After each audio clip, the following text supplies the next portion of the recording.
High everyone, welcome to our channel Om education Bangladesh. আশা করি তোমরা সকলেই ভালো আছো। নবম দশম শ্রেণীর সাধারণ গণিতের দ্বিতীয় অধ্যায়ভিত্তিক আলোচনার আজকে তৃতীয় এবং শেষ পর্ব। আজকের পর্বে 2.1 অনুশীলনীর গণিতের সর্বশেষ সমাধানগুলো দেখানো হবে।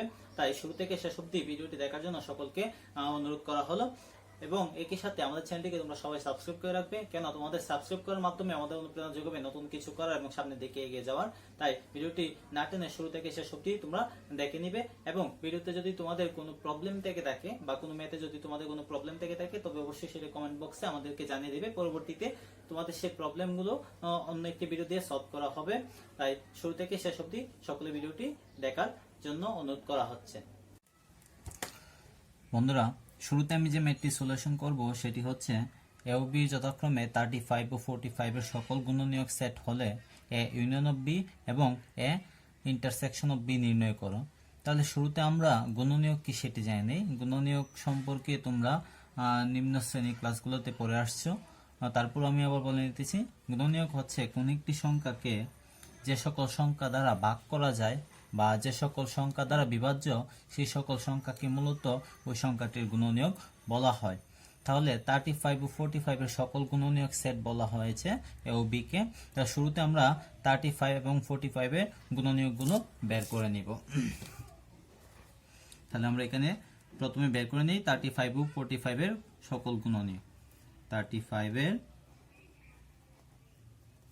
গুণনীয়ক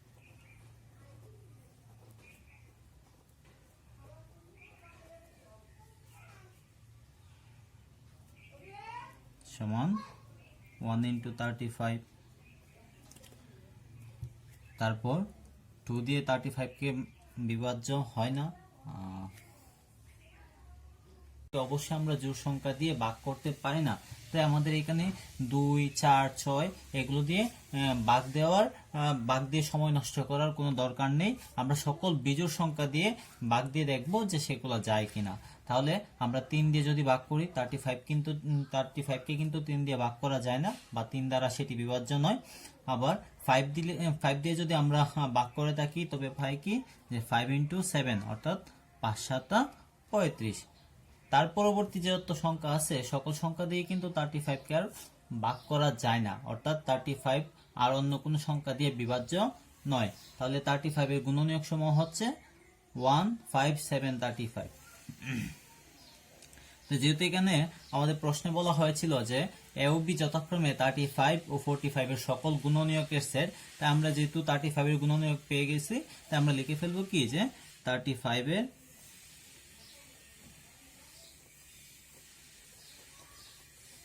সকল গুণনীয়ক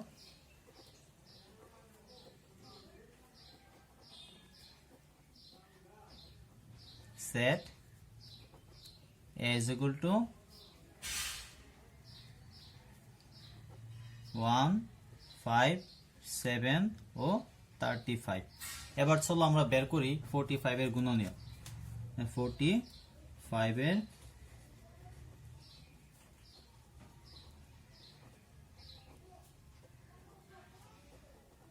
গুণনীয়ক।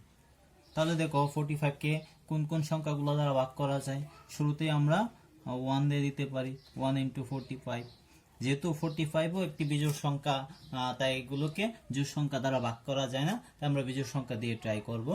3 দিয়ে 45 কে ভাগ করা যায় না, 5 দিয়ে যায়। 5 দিয়ে যদি আমরা দিই তবে হয় কি 5 into 9। 6 দিয়ে তো 6 তো জোড় সংখ্যা, এটা দিয়ে তো হবেই না। 7 দিয়েও যায় না।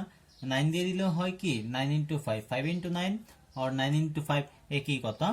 এছাড়া আর অন্য কোনো সংখ্যা দিয়ে 45 কে ভাগ করা যায় না, অর্থাৎ 45 আর অন্য কোনো সংখ্যা দিয়ে বিভাজ্য নয়। তাহলে সুতরাং 45 এর সকল গুণনীয়ক সেট হচ্ছে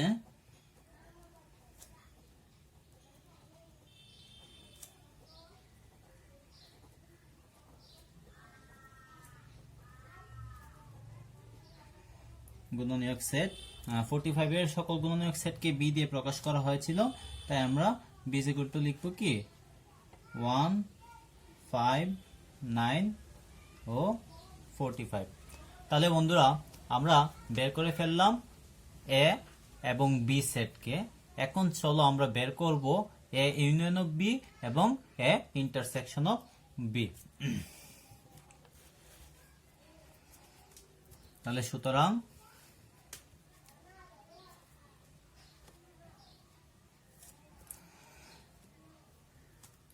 এ union of B is equal to, এর মান আমরা বসিয়ে দিই 1 5 7 35 ইউনিয়ন। এই ইউনিয়নকে কিন্তু আমরা অনেক সময় কাপ বলে থাকি, অর্থাৎ আমাদের বোঝার সুবিধার্থে আমরা কাপ বলে থাকি। এটাকে তোমরা ইউনিয়ন বলতে পারো বা তোমাদের নিজের মতো করে বোঝার জন্য সেটাকে কাপও বলতে পারো। হয়তো কাপ শব্দটি একটু শুনতে হাস্যকর মনে হবে, তবু এই কাপ শব্দটাই কিন্তু আমাদের মনে রাখতে সহজ হয়। নয়তোবা ইউনিয়ন এবং ইন্টারসেকশন এই দুইটির মধ্যে আমাদের অনেক সময় কনফিউশন লেগে যায়। তাই ইউনিয়নকে আমরা কাপ হিসেবে ধরে নিই এবং ইন্টারসেকশনকে ধরে নিই ক্যাপ হিসেবে। আচ্ছা, তো ইউনিয়ন সেট বের করার ক্ষেত্রে আমরা সকলেই জানি যে কাজটা করতে হয় সেটি হচ্ছে কি, যে কোনো একটি সেটে আলোচনাধীন সব কয়টা উপাদান, আমরা যে দুইটা সেটের ইউনিয়ন বের করব সেই দুইটা সেটের প্রত্যেকটা উপাদানকে আমাদের নিতে হয়, কিন্তু একটা বিষয় মাথায় রাখতে হয় যে সেটা হচ্ছে কি, যে দুইটা সেটের উপাদানগুলোর মধ্যে সব কয়টা উপাদানই কিন্তু একবার করে নিতে হবে, কোনো উপাদানের পুনরাবৃত্তি করা যাবে না। তাহলে একটু লক্ষ্য করো তোমরা এখানে যে এ সেট উপাদান হচ্ছে 1 5 7 35, বি সেট উপাদান হচ্ছে 1 5 9 45। তাহলে দুইটা সেট উপাদানগুলোর মধ্যে তোমরা দেখতে পাচ্ছ যে দুইটা সেটের মধ্যেই 1 5 এবং 1 5 উপাদানগুলো বিদ্যমান, কিন্তু সব কয়টা উপাদানকে আমরা শুধু একবার করেই নিব, দুইবার নিতে পারবো না। অর্থাৎ পুনরাবৃত্তি মানে তার পুনরায়, অর্থাৎ একবারই নেওয়া যাবে, এর বেশি নেওয়া যাবে না। তাহলে ইউনিয়ন অফ বির মান হচ্ছে 1 5 7 35 9 35 দেন 45। এক্ষেত্রে সেটের উপাদানগুলোকে আমরা ছোট থেকে বড় আকারে সাজিয়ে লিখব, ঊর্ধ্বক্রম আকারে সাজিয়ে লিখব। সেই কারণে আমি 35 লেখার পরও সেটা কেটে আবার 9 লিখলাম এখানে। আশা করি তোমরা বুঝতে পারছো। এবার চলো আমরা এ ইন্টারসেকশন অফ বি নির্ণয় করি। তাহলে সুতরাং এ ইন্টারসেকশন অফ বি, একই রকম ভাবে আমরা এ সেট উপাদানগুলো তুলে নিব। 1 5 7 35 ইন্টারসেকশন বা ক্যাপ যে যাই বলো, বি সেটের উপাদান হচ্ছে 1 5 9 45। বন্ধুরা, ইন্টারসেকশন বা ক্যাপ থাকলে আমাদের যে কাজটা করতে হয় সেটি হচ্ছে কি, যে তারা অবশ্যই যে কমন যে উপাদানগুলো বিদ্যমান থাকে সেই উপাদানগুলোকে নেয়। অর্থাৎ দুইটা সেটের মধ্যে যে উপাদানগুলা, এমন যে সকল উপাদান দুইটা সেটের মধ্যে বিদ্যমান থাকবে শুধু সে সকল উপাদানকে আমরা নিব। তাহলে একটু খেয়াল করে তোমরা দেখো যে এ সেটের উপাদানগুলোর মধ্যে 1 5 7 35 আছে, বি সেটের উপাদানগুলোর মধ্যে 1 5 9 45 আছে।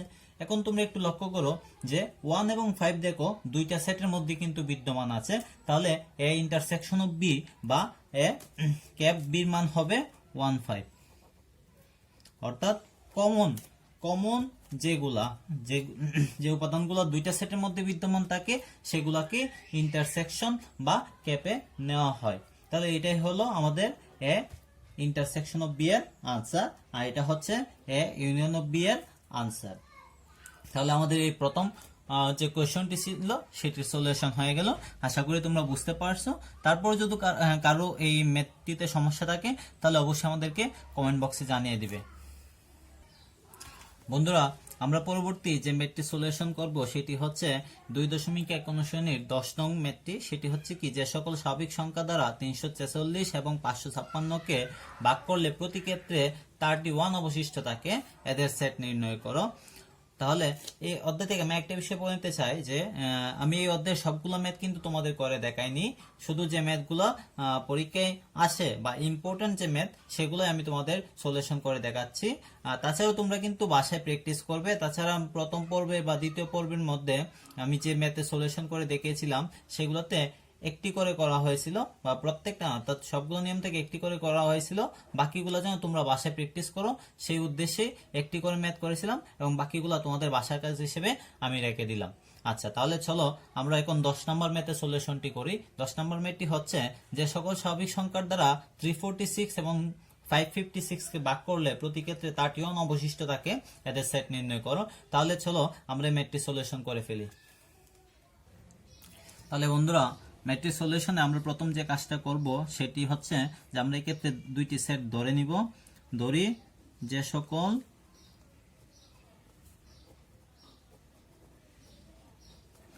সকল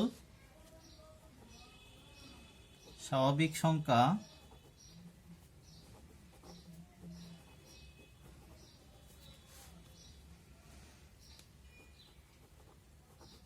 দ্বারা 346 ও 556 কে ভাগ করলে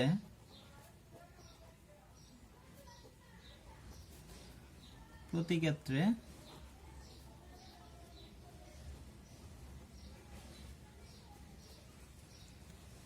31 অবশিষ্ট থাকে। এখানে 31 হচ্ছে ভাগশেষ।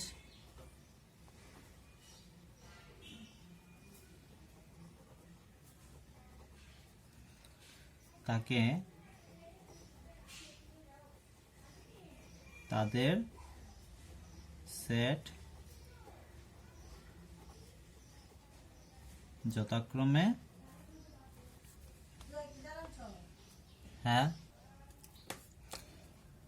প্রতি ক্ষেত্রে 31 অবশিষ্ট থাকে, তাদের সেট যথাক্রমে আমরা ধরে নিলাম পি এবং কিউ। পি এবং কিউ সেটের উপাদানগুলো হবে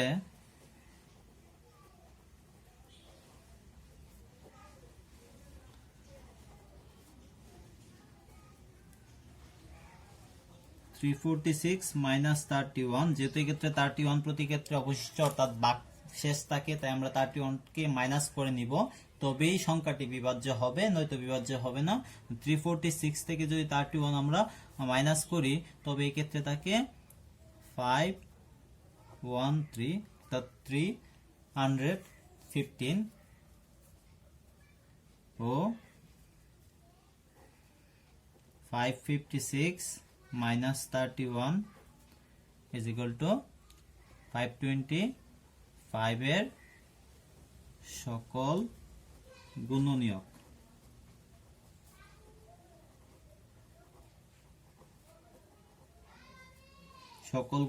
তবে সকল গুণনীয়ক গুলো কিন্তু 31 অপেক্ষা বড় হতে হবে, কারণ এক্ষেত্রে ভাগশেষ যেহেতু 31, তাই 31 থেকে যে সকল বড় সংখ্যা আমরা নিব সেই সকল সংখ্যা দিয়ে কিন্তু এই 315 এবং 552 এগুলো বিভাজ্য হবে সকল গুণনীয়ক যা 31 অপেক্ষা বড়।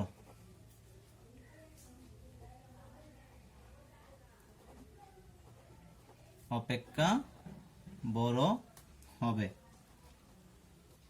তাহলে চলো আমরা প্রথমে 315 এবং 525 এর গুণনীয়কগুলো বের করে নিই। তাহলে 315 ইজ ইকুয়াল টু আমরা লিখতে পারি কি 1 into 315,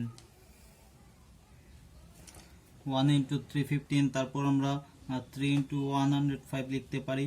যেহেতু এই ক্ষেত্রে দেখো তোমরা সবসময় মাথায় রাখবে যে যার গুণনীয়ক তোমরা বের করবে সে সংখ্যাটি জোড় না বিজোড় তোমরা একটু খেয়াল করে নিবে। যদি বিজোড় হয় তবে জোড় সংখ্যা দিয়ে সংখ্যাটি বিভাজ্য হবে না, তাই জোড় সংখ্যা দিয়ে ওদেরকে ভাগ করে দেখার দরকার নেই। গুণনীয়ক বের করার ক্ষেত্রে সকল বিজোড় সংখ্যা দিয়ে ভাগ করে তোমরা গুণনীয়কগুলা বের করে ফেলবে, এতে তোমাদের সময় স্বল্পতা বজায় থাকবে বা সময়ের অপচয় হবে না। তারপর 5 দিয়ে যদি আমরা ভাগ করি তবে হয় 5 into 63, 7 দিয়ে যদি দিই আমরা তবে হয় 7 into 45, তারপর যদি আমরা 9 দিয়ে দিই তো 9 into 35, আবার যদি আমরা 15 দিয়ে দিই তবে হয় কি 15 into 21। তাহলে এই ক্ষেত্রে দেখো যে 31 থেকে এরপর যত গুণনীয়ক আছে সবগুলো কিন্তু 31 থেকে ছোট, তাই আমাদের আর এর থেকে বেশি নেওয়ার দরকার নেই। আমরা লাস্টের যেটা নিলাম 15 into 21 এটা আমাদের নেওয়ার দরকার পড়বে না। আচ্ছা, এটা আমি কেটে দিলাম, সেজন্য আবার আমরা বের করে নেই যে 525 এর গুণনীয়কগুলা কি হবে 1 into 525, তারপর 3 into 175, তারপর 5 ইন্টু 105, তারপর 7 ইন্টু 75, তারপর 15 ইন্টু 35। হ্যাঁ, এখন আমরা দেখো গুণনীয়ক বের করে ফেললাম।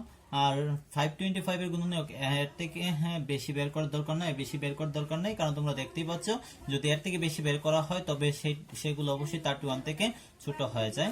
তাহলে এখন আমরা পি এবং কিউ সেট গুলো বা পি এবং কিউ সেট উপাদানগুলো লিখে ফেলবো। পি সেটের উপাদানগুলো মূলত ছিল কি যে 315 এর গুণনীয়ক এবং সেগুলো হচ্ছে 31 অপেক্ষা বড়। তাই এই গুণনীয়কগুলোর মধ্যে 31 অপেক্ষা যেগুলো বড় আছে শুধু আমরা সেগুলো নিব।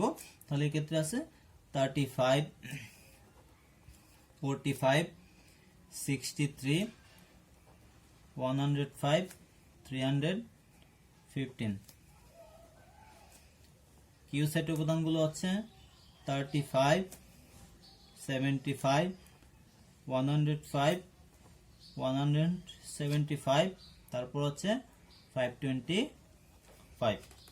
আচ্ছা, আমাদেরকে প্রশ্নটির মধ্যে বের করতে বলা হয়েছিল যে 31 অবশিষ্ট থাকে, অর্থাৎ যে সকল স্বাভাবিক সংখ্যা দ্বারা 346 এবং 556 কে ভাগ করলে প্রতি ক্ষেত্রে 31 অবশিষ্ট থাকে, এদের সেট নির্ণয় করো। তাহলে আমরা পি এবং কিউ দুটি সেট পেলাম, পি এবং কিউ উপাদানগুলো পেলাম। এখন আমরা এদের সেট নির্ণয় করব এবং এদের সেট নির্ণয়ের ক্ষেত্রে আমরা পি ইন্টারসেকশন অফ কিউর মান বের করব, তবে আমরা তাদের সেট পেয়ে যাব। সুতরাং এক্ষেত্রে আমি একটু লেখার দরকার, সেটা আমি লিখি নেই। তোমরা করার সময় অবশ্যই সেই লেখাটা লিখে নিবে। সেই লেখাটা লিখবে এরকম, সুতরাং পি এবং কিউ এর সেট হচ্ছে বা নির্ণয় পি কিউ এর সেট হচ্ছে পি ইউনিয়ন অফ কিউ বা P cap Q equal to 35, 45, 63, 105, 315, intersection 35, 75, 105, 175 এবং 525। তাহলে আমি আগে বলেছি, এখনো বলতেছি যে ইন্টারসেকশন বা ক্যাপ যদি থাকে তবে শুধু আমাদের কমন যে উপাদানগুলো বিদ্যমান থাকে সেগুলাই নিতে হয়, অর্থাৎ যে উপাদানগুলা দুইটা সেটের মধ্যে বিদ্যমান থাকবে সেই উপাদানগুলোকে আমরা নিব। তাহলে দেখো এমন কোন উপাদানগুলা যা পি এবং কিউ উভয় সেটে বিদ্যমান আছে। পি সেটে 35, কিউ সেটে 35 বিদ্যমান আছে। পি সেটে 105, কিউ সেটে 105 আছে। শুধুমাত্র দুইটা উপাদানই কমন, আর কোনো উপাদান কমন নেই। তাই পি ইন্টারসেকশন অফ কিউর মান হবে 35 এবং 105। তাহলে এটি আমাদের আনসার। তাহলে এই ম্যাট্রিক্স সলিউশন আমরা পেয়ে গেলাম। তাহলে এবার চলো আমরা পরবর্তী ম্যাটটিতে যাই। পরবর্তী ম্যাটটি হবে এই অধ্যায়ের একটি সৃজনশীল, অর্থাৎ সর্বশেষ যে ম্যাথ সেটি সলিউশন আমরা করব। বন্ধুরা, এই অধ্যায়ের যে সৃজনশীলটা আমরা করে দেখাবো বলেছিলাম সেটি হচ্ছে 100 জন শিক্ষার্থীর মধ্যে কোনো পরীক্ষায় 65 শিক্ষার্থী বাংলায়, 48 শিক্ষার্থী বাংলা ও ইংরেজি উভয় বিষয়ে পাস এবং 15 শিক্ষার্থী উভয় বিষয়ে ফেল করেছে। তো প্রথম প্রশ্ন হচ্ছে সংক্ষিপ্ত বিবরণ সহ উপরের তথ্যগুলোকে ব্যঞ্চিত্রে প্রকাশ করো। দ্বিতীয় প্রশ্নটি হচ্ছে শুধু বাংলা ও ইংরেজিতে পাশ করেছে তাদের সংখ্যা নির্ণয় করো। এবং তৃতীয় প্রশ্নটি হচ্ছে উভয় বিষয়ে পাস এবং উভয় বিষয়ে ফেল সংখ্যাদের মৌলিক গুণনীয়ক সমূহের দুইটি সংযোগ সেট নির্ণয় করো। তাহলে চলো আমরা এই সৃজনশীলটির সলিউশন করে ফেলি। বন্ধুরা, যেহেতু এটি একটি সৃজনশীল তাই এটি করে দেখানোর জন্য বা করে বোঝানোর জন্য আমাদের অনেক সময় প্রয়োজন। একই সাথে বোঝাতে কিছুটা সমস্যা হতে পারে, সেই কারণে তোমাদের বোঝার সুবিধার্থে ও সময় বাঁচানোর ক্ষেত্রে বা সময় স্বল্পতার জন্য আমরা সৃজনশীলটি পূর্বেই করে রেখেছি। এখন আমি সেই সৃজনশীলটি থেকে তোমাদের আমি বুঝিয়ে দিচ্ছি যে কিভাবে এই ম্যাথের সলিউশনগুলো এরকম হলো। তো দেখো, প্রথম প্রশ্নটা আমাদের কাছে বলা হয়েছিল যে উপরের তথ্যগুলোকে ব্যঞ্চিত্রে প্রকাশ করো সংক্ষিপ্ত বিবরণ সহ। তাহলে দেখো, আমাদের কাছে প্রথম দেওয়া হয়েছিল যে 100 জন শিক্ষার্থীর মধ্যে বা উদ্দীপকটা ছিল 100 জন শিক্ষার্থীর মধ্যে কোনো পরীক্ষায় 65 শিক্ষার্থী বাংলায়, 48 শিক্ষার্থী বাংলা ইংরেজি উভয় বিষয়ে এবং 15 শিক্ষার্থী উভয় বিষয়ে ফেল করেছে, 48 শিক্ষার্থী উভয় বিষয়ে পাশ করেছে এবং 65 শিক্ষার্থী বাংলায় পাশ করেছে।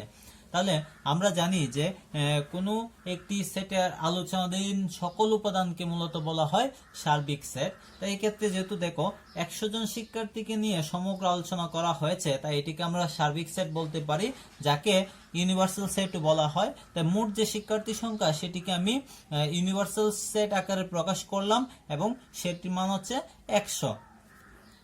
তার মধ্যে আবার বলা হয়েছে কি যে বাংলায় পাশ করেছে 65 জন, তাই বাংলায় পাশ করেছে বি দিয়ে প্রকাশ করলাম, বি ইজ ইকুয়াল টু 65।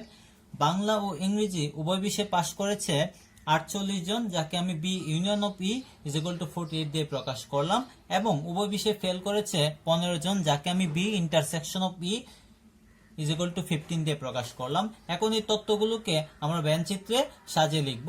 তো ব্যঞ্চিত্র মূলত কি সেটা আমরা এই অধ্যায়ের প্রথম পর্বের যে ভিডিও ছিল যে সেট ফাংশন নিয়ে যত কথা, তার মধ্যে কিন্তু ব্যঞ্চিত্র নিয়ে আমি আলোচনা করেছিলাম, আর সেখান থেকে তোমরা হয়তো বুঝতে পারছো।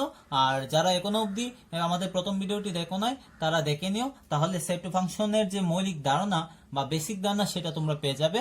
তারপর পরবর্তী যে এই চ্যাপ্টারের ম্যাথগুলো আছে তা তোমাদের জন্য করতে একদম ইজি হয়ে যাবে।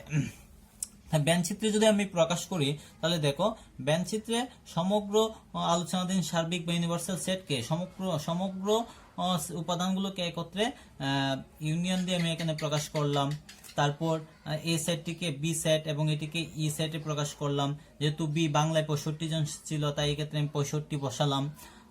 ইতে যেহেতু ই মানে হচ্ছে ইংরেজিতে পাশকৃত শিক্ষার্থীর সংখ্যা, তো ইংরেজিতে যেহেতু আমাদের কোনো সংখ্যা এখানে দেওয়া হয় নাই, তাই আমি এখানে ইংরেজিতে কোনো কিছু লিখলাম না, বা ইংরেজির যে সার্কেলটা আছে সেখানে কিছু লেখা হলো না। আর উভয় বিষয়ে যেহেতু পাশ করেছে, এবং অর্থাৎ বাংলা এবং ইংরেজি উভয় বিষয়ে পাশ করেছে শিক্ষার্থীর সংখ্যা 48 জন, তাই এখানে আমি 48 বসিয়ে দিলাম। আর উভয় বিষয়ে ফেল করেছে 15 জন, তাই আমি অর্থাৎ সমগ্রটার থেকে 15 যেহেতু বাদ ফেল করেছে, তাই এটাকে আমি বাইরে বসিয়ে দিলাম। এই হলো আমাদের প্রথম প্রশ্নের উত্তরটি, অর্থাৎ সংক্ষিপ্ত বিবরণ সহ ব্যঞ্চিত্রে প্রকাশ করা হলো। এবার আসো আমাদের দ্বিতীয় প্রশ্নটিতে। দ্বিতীয় প্রশ্নটিতে বলা হয়েছিল যে শুধু বাংলায় ও ইংরেজিতে পাশ করেছে তাদের সংখ্যা নির্ণয় করো। তাহলে কহতে আমরা পেয়েছি কি যে বাংলায় পাশ করেছে 65 জন। বাংলায় পাশ করেছে মানে এখানে বাংলা, শুধু বাংলা এবং বাংলা ইংরেজি উভয় বিষয়ে পাশ, এইরকম দুইটা মিলিয়ে বাংলায় পাশ করেছে 65 জন, উভয় বিষয়ে পাশ করেছে 48 জন। তাহলে শুধু বাংলায় পাশ করেছে এবং শিক্ষার্থীর সংখ্যা হবে কি 65 বিয়োগ 48, অর্থাৎ তারা বাংলায় পাশ করেছে কিন্তু উভয় বিষয়ে পাশ করেনি, ইংরেজিতে পাশ করেনি, এরকম শিক্ষার্থীর সংখ্যা হচ্ছে 65 বিয়োগ 48 সমান 17 জন। আশা করি তোমরা এটা বুঝতে পারছো। তারপরের যে একই সাথে আরেকটা প্রশ্ন ছিল যে ইংরেজিতে, শুধু ইংরেজিতে পাশ করেছে তাদের সংখ্যা নির্ণয় করো। তা দেখো, ক হতে আমরা পেয়েছি কি যে শুধু উভয় বিষয়ে ফেল করেছে 15 জন। তো যদি উভয় বিষয়ে 15 জন ফেল করে, তাহলে টোটাল 100 জনের মধ্য থেকে যদি আমি 15টা বাদ দিয়ে দিই, তবে আমরা যে সংখ্যাটা পাই সেটা হচ্ছে কি 1 এবং উভয় বিষয়ে পাশ করেছে এরকম শিক্ষার্থীর সংখ্যা। তো 1 উভয় বিষয়ে পাশ করেছে এরূপ শিক্ষার্থী হচ্ছে 100 বিয়োগ 15, অর্থাৎ 85 জন। তাহলে শুধু ইংরেজিতে পাশ করেছে এইরূপ শিক্ষার্থীর সংখ্যা হচ্ছে কি যে 85 বিয়োগ 65, অর্থাৎ এক উভয় বিষয়ে পাশ করেছিল 85 জন, তার মধ্যে বাংলায় পাশ করেছিল 65 জন। এখন 85 থেকে যদি আমি 65টা বাদ দিয়ে দিই, তবে শুধু ইংরেজিতে পাশ করেছে এইরূপ শিক্ষার্থীর সংখ্যা আমরা পেয়ে যাই, এবং সেটি হচ্ছে 20 জন। এটি হচ্ছে আমাদের দ্বিতীয় প্রশ্নটির উত্তর। আশা করি তোমাদের সবার কাছে প্রশ্নের উত্তরটি ক্লিয়ার হয়েছে। এবার আসো তৃতীয় প্রশ্নটিতে। তৃতীয় প্রশ্নটিতে বলেছিল যে উভয় বিষয়ে পাশ এবং উভয় বিষয়ে ফেল সংখ্যা দ্বয়ের মৌলিক গুণনীয়ক সমূহের সেট দুইটির সংযোগ সেট নির্ণয় করো। তাহলে উভয় বিষয়ে পাশ এবং উভয় বিষয়ে ফেল সংখ্যা দ্বয়ের, তো উভয় বিষয়ে পাশ করেছে এইরূপ শিক্ষার্থী হচ্ছে কি B union of P is equal to 48, উভয় বিষয়ে ফেল করেছে এইরূপ শিক্ষার্থীর সংখ্যা B intersection of is equal to 15। তাহলে আমরা এখানে ধরে নিলাম দুইটি সেট পি এবং কিউ। পিটি হচ্ছে 48 এর মৌলিক গুণনীয়কের সেট এবং কিউ হচ্ছে 15 এর মৌলিক গুণনীয়কের সেট। এখন আমরা 48 এর গুণনীয়কগুলো বের করে ফেললাম। 1 × 48, 2 × 24, 3 × 16, 4 × 12, 6 × 8। আর অপরদিকে 15 এর গুণনীয়ক সময় হচ্ছে 1 × 15 এবং 3 × 15। তাহলে একটু লক্ষ্য করো, এখানে আমাদের প্রশ্নে বলা হয়েছিল যে পি এবং কিউ অর্থাৎ তাদের ফেল উভয় বিষয়ে পাস এবং উভয় বিষয়ে ফেল সংখ্যাদের মৌলিক গুণনীয়ক সমূহের সেট দুইটির। তো মৌলিক গুণনীয়কের যে সেট সেটি হচ্ছে পি এবং কিউ এর উপাদান বা পি এবং কিউ সেট উপাদান। তাহলে এই ক্ষেত্রে একটু লক্ষ্য করো যে 48 এর মৌলিক গুণনীয়ক সমূহ হচ্ছে কি যে 2 এবং 3। মৌলিক গুণনীয়ক, মৌলিক কি তা তো আমরা জানি, বা মৌলিক গুণনীয়ক হচ্ছে যে সকল গুণনীয়ককে ওই গুণনীয়ক ছাড়া অন্য কোনো গুণনীয়ক দিয়ে ভাগ করা যায় না, বা মৌলিক সংখ্যা আমরা বলতে পারি, তাদেরকে মূলত মৌলিক গুণনীয়ক বলা হয়। বা গুণনীয়ক সমূহের মধ্যে যে সকল গুণনীয়ক মূলত মৌলিক সংখ্যা হয়ে থাকে তাদেরকে বলা হয় মৌলিক গুণনীয়ক। তাহলে দেখো 48 গুণনীয়ক সমূহের মধ্যে 2 এবং 3 এই দুইটি হচ্ছে মৌলিক সংখ্যা, এই দুইটি মৌলিক গুণনীয়ক। তাই পি সেটের উপাদান হচ্ছে 2, 3 এবং কিউ সেটের উপাদানের মধ্যে তুমি বা 15 এর মধ্যে আমরা দেখতে পাচ্ছি কি যে মৌলিক সংখ্যা আছে দুইটি 3 এবং 5। তাহলে 15 এর মৌলিক গুণনীয়ক দুটি এবং কিউ সেটটি হচ্ছে 3 এবং 5। তারপর বলা হয়েছিল যে মৌলিক গুণনীয়ক সমূহে বা সেট দুইটির সংযোগ সেট, অর্থাৎ পি এবং কিউ এর সংযোগ সেট নির্ণয় করতে। তো পি এবং কিউ এর সংযোগ সেট মূলত হচ্ছে কি ইউনিয়ন সেট বা কাপ, যেটাকে আমরা বলে থাকি কাপ বা ইউনিয়নকে মূলত সংযোগ সেট বলা হয় থাকে। তাই আমরা এই ক্ষেত্রে পি ইউনিয়ন অফ কিউর মান বের করব। তা পি সেটের মান হচ্ছে পি সেট উপাদান হচ্ছে 2, 3 এবং কিউ সেট উপাদান হচ্ছে 3, 5। তাহলে এই দুইটি সেটের সংযোগ সেট হচ্ছে কি 2, 3 union of 3, 5 is equal two আমরা লিখতে পারি কি যে ইউনিয়ন মূলত আমরা জানি কি যে সবকটি উপাদানই যায় কিন্তু কোন উপাদানের পুনরাবৃত্তি হয় না। তাহলে এই ক্ষেত্রে হবে 2, 3 এবং 5। তাহলে এটি হলো বন্ধুরা আমাদের তৃতীয় প্রশ্নটির উত্তর। আশা করি তোমরা সবাই বুঝতে পেরেছো। তারপর যদি তোমাদের কোনো ম্যাথে সমস্যা থাকে তাহলে অবশ্যই সেটা আমাদেরকে কমেন্ট বক্সে জানিয়ে দিও। তাহলে বন্ধুরা আজকের ভিডিওটি এই পর্যন্তই। আশা করি সকলে ভালো লেগেছে। ভিডিওটি তোমাদের কেমন লেগেছে তা কমেন্ট বক্সে আমাদের জানাবে এবং একই সাথে যদি কোনো ভুল ত্রুটি হয়ে থাকে তবে অবশ্যই সেটাকে ক্ষমা সুন্দর দৃষ্টিতে দেখবে। এবং একই সাথে যদি তোমাদের 2.1 কোনো শ্রেণীতে অপর কোনো ম্যাথের সমস্যা থাকে তবে অবশ্যই সেটিকে আমাদের কাছে জানাবে। আমরা সেই সমস্যাগুলোকে সমাধান করার চেষ্টা করব। আর ভিডিওটি শুরু থেকে শেষ অবধি দেখার জন্য সকলকে আন্তরিকভাবে ধন্যবাদ জানাচ্ছি। এবং আবারও বলতেছি যে তোমরা আমাদের চ্যানেলটিকে অবশ্যই সাবস্ক্রাইব করে রাখবে এবং আমাদেরকে অনুপ্রেরণা যোগাবে সামনের দিকে এগিয়ে যাওয়ার। ধন্যবাদ সবাইকে। সবাই ভালো থাকবে, সুস্থ থাকবে, নিজে ভালো থাকবে, অন্যকে ভালো রাখবে। ধন্যবাদ, বাই।